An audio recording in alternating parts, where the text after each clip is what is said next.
बिस्मिल्लाहिर्रहमानिर्रहीम। अस्सलाम वालेकुम। कुकिंग विद मोनी के साथ मैं हूँ मोनी अरशद। अल्लाह ताला आप सबका हामी और नासिर हो। आज मैं आपके लिए बहुत ही मुनफी और डिफरेंट सी रेसिपी लेकर आई हूँ जो यकीनन आपको बहुत पसंद आएगी।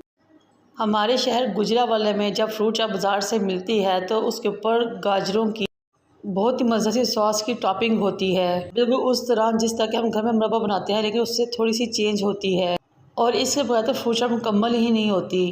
आज मैं रमज़ान के लिए वही सॉस बनाने जा रही हूँ ताकि हम फ्रूट चाट को रमज़ान में अच्छे तरीके से इंजॉय कर सकें। मैंने 6 मीडियम साइज गाजरें उनको छील लिया और छोटे छोटे टुकड़ों में काट लिया।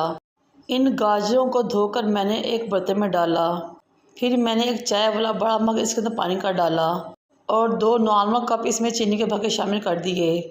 फ्लेम आपने इसके नीचे मीडियम रखनी है। इस कैरेट सॉस को बहुत ही ज़बरदस्त और ख़ूबसूरत कलर देने के लिए इसमें थोड़ा सा रेड फूड कलर शामिल करेंगे और गाजर को 15 से 20 मिनट के लिए पकने के लिए छोड़ देंगे। ये कैरेट सॉस बहुत ही टेस्टी और मज़ेदार होती है। ये ना सिर्फ आम फ्रूट चाट में बल्कि ये क्रीम चाट में भी यूज़ कर सकते हैं। 20 मिनट पकने के बाद हमारी सॉस कुछ गाढ़ी हो चुकी थी और गाजर भी गल चुकी थी। फिर इस सॉस को बहुत ज़बरदस्त टेस्ट देने के लिए इसमें हाफ़ टी स्पून नमक, half teaspoon red chilli powder और हाफ़ टी स्पून ही पिसा हुआ खुशबू धनिया शामिल कर लिया और मिक्स कर लिया। ये तमाम चीज़ें डालने के बाद हम इसको मज़ीद 10 मिनट के लिए पकाएंगे। सिर्फ आधे घंटे में ये कैरेट सॉस रेडी हो जाती है, बगैर किसी दिक्कत और बहुत ही आसानी से रेडी हो जाती है।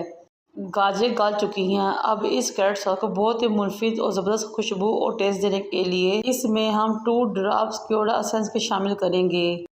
ये क्योड़ा एसेंस ऑप्शनल है, आपकी मर्ज़ी शामिल करें या ना करें। अब हमारी कैरेट सॉस रेडी हो चुकी है। इसको हमने बहुत थिक नहीं करना क्योंकि ये ठंडी होकर भी गाढ़ी हो जाएगी। अब हम इसके नीचे फ्लेम को ऑफ करते हैं और इसको ठंडा होने पर हम अपने जार में डाल लेंगे। ये लीजिए जनाब, हमारी बहुत ज़बरदस्त सी फ्रूट चाट कैरेट सॉस रेडी हो चुकी है। ये इतनी टेस्टी बनती है कि आप ऐसे चम्मच से भी खा सकते हैं। ये एक दफ़ा बना कर रखें तो पूरा महीना आराम से ये फ्रिज में रह जाएगी। मुझे और मेरे वालिदैन को दुआ में याद रखें। अल्लाह हाफिज़।